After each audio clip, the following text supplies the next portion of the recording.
তো দেখতেই পাচ্ছ বাসনগুলো কি সুন্দর চকচকে হয়ে গেছে। শুধু এই বাটিগুলো নয়, এই যে দেখো প্রত্যেকটা থালা বাটি। এবার আজ বাদে কাল জামাই ষষ্ঠী, তো প্রত্যেকের বাড়িতে জামাইকে আপ্যায়ন করার জন্য প্রত্যেক শাশুড়ি মাই নানা রকমের খাবারের আয়োজন করেন। বাড়িতে যতই শৌখিন বাসনপত্র থাকুক না কেন, সেই পুরনো দিনের কাঁসার থালা কিন্তু প্রত্যেক শাশুড়ি মাই ব্যবহার করতে পছন্দ করেন। আর এটা আমাদের বাঙালির ঐতিহ্য, কাঁসার থালাতে খেতে দেওয়া। তো আজকে তোমাদের সঙ্গে শেয়ার করব প্রত্যেক শাশুড়ি মায়ের জন্য। আজকে আমি শেয়ার করছি যে কাঁসার থালাকে কিভাবে ঝটপট করে পরিষ্কার করে ফেলবে নিমেষের মধ্যে। আমি নিজেই করে দেখাচ্ছি, আর আমার বাসনগুলো তোমাদেরকে ভিডিও করে দেখাবো বলে অনেক দিন মাজা হয়নি। এই যে দেখো পুরো কালো পড়ে গেছে। শুধু এই নয়, অনেকগুলো বাটিও আমি এনেছি, বাটিগুলো একদম নোংরা হয়ে গেছে। তো কিভাবে আমি খুব সহজ পদ্ধতিতে, একেবারে পরিশ্রম করতে হবে না, বেশি ঘষা মাজাও করতে হবে না, খুব সহজেই পরিষ্কার হয়ে যাবে, সেটাই তোমাদের সঙ্গে শেয়ার করছি। তো চলো। হ্যাঁ, পিতাম্বরী দিয়ে হয়তো অনেকে বলবে যে পিতাম্বরী দিয়ে পরিষ্কার করা যায় বা তেঁতুল দিয়েও পরিষ্কার করা যায়। তবে আজকে আমি আরও সহজ পদ্ধতি তোমাদের সঙ্গে শেয়ার করবো, যেটা খুব ইজিভাবেই তোমরা পরিষ্কার করতে পারবে। তো চলো দেখে নিই। এই প্রত্যেকটা থালাতে সার্ফের গুঁড়ো দিয়ে দিলাম, এরপরে দেব হলুদের গুঁড়ো,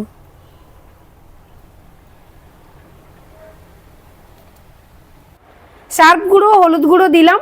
এবার চাইলে লেবুর রস দিতে পারো, কিন্তু বাজারে লেবুর যা দাম এখন, তাই লেবুর রসের পরিবর্তে আমি ভিনিগার দিয়ে দিলাম। এই যে ভিনিগার দিয়ে একটুখানি আমি মাখিয়ে রেখে দেব। এবার একটা স্কচব্রাইট দিয়ে আমি এইভাবে পুরো থালাটা মাখিয়ে মিনিমাম 5 থেকে 10 মিনিট আমি রেখে দেব। আর কিচ্ছু করব না, জাস্ট এইভাবে মাখিয়ে রেখে দেব, কোনো পরিশ্রম করতে হবে না।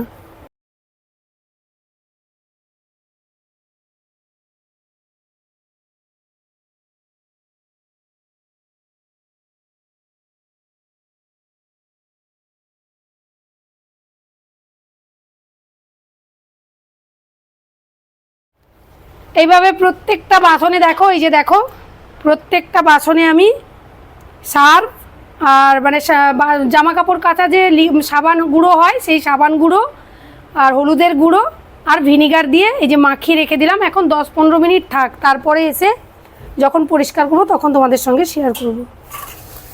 10 মিনিট হয়ে গেছে, আমি 10-15 মিনিট পরে এসে বাসনগুলো অলরেডি মাজা শুরু করে দিয়েছি, কারণ অনেকগুলো বাসন আছে।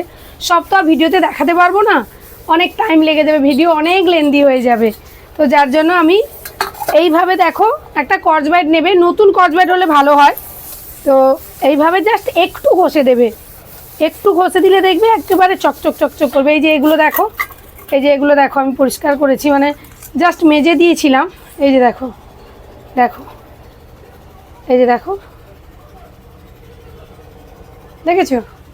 এই যে বাসনগুলো দেখো, এই দেখো, এই দেখো, এই দেখো, এগুলো যখন ধোবো তখন বুঝতে পারবে। আর এই বাসনগুলোকেও মেজে নিই, ওগুলো মেজে নিয়েছি। আর অ্যাকচুয়ালি হচ্ছে ছেলে এখন দুপুরবেলা বসে বসে টিভি দেখছে, তো ও তো বেশি টাইম টিভি অফ করে রাখবে না, আর টিভি চললে আলাদা সাউন্ড চলে আসবে।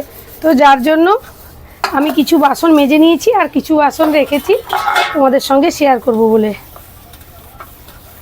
খুব বেশি টাইম ঘষতে হবে না, একটুখানি ঘষে দিলেই পরিষ্কার হয়ে যায়।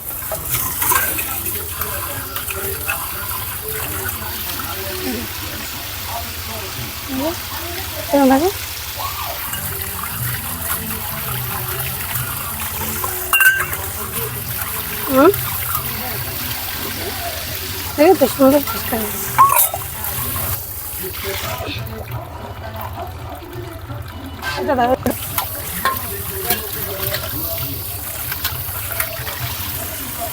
তো দেখতেই পাচ্ছ বাসনগুলো কি সুন্দর চকচকে হয়ে গেছে। শুধু এই বাটিগুলো নয়, এই যে দেখো প্রত্যেকটা থালা বাটি এবার এরকম চকচকে হয়ে গেছে। কালকে জামাই ষষ্ঠী, জামাইকে এরকম পরিষ্কার থালায় খেতে দিতে হলে আমার এই ভিডিওটি অবশ্যই দেখতে হবে। পারলে সেভ করে রেখো আর শেয়ার করে দিও। সবাই ভালো থেকো, সুস্থ থেকো, দেখা হচ্ছে নেক্সট ভিডিওতে। তো এখন কিন্তু আমি বাসনগুলোকে মুছে রাখবো, কারণ যেহেতু সার্ফের গুঁড়ো দেওয়া আছে, সাবানের গুঁড়ো দেওয়া আছে আর ভিনিগার দেওয়া আছে, তো এগুলোকে ভালো করে মুছে শুকিয়ে রেখে দেবো।